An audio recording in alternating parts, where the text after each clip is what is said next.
In this work, we describe preliminary experimental results about the teleoperation of an underwater vehicle-manipulator system within the DexROV project.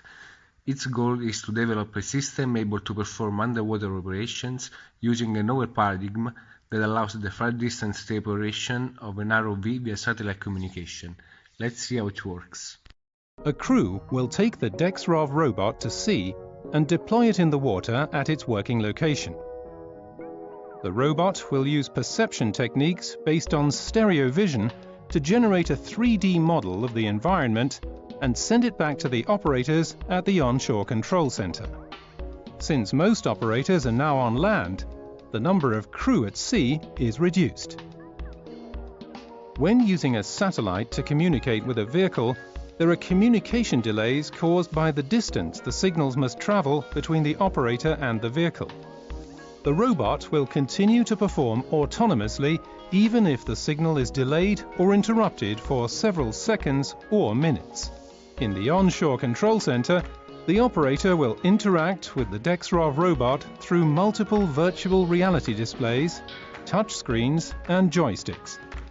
Using cutting-edge technology, the operator guides DexROV, aided by a force feedback exoskeleton, for governing the DexROV robot's position and instructing dexterous movements. The arm and hand movements made with the exoskeleton are translated into control commands and sent to the DexROV robot, which will execute them by automatically generating an adequate path and force profile, also keeping possible latencies into account. Now we will describe the experimental results obtained in July 2017 in France, where the components were successfully integrated and the inverse kinematics nicely run. Several tests were executed with the system in different configurations, taking the desired end effector trajectories by joystick and by remote exoskeleton.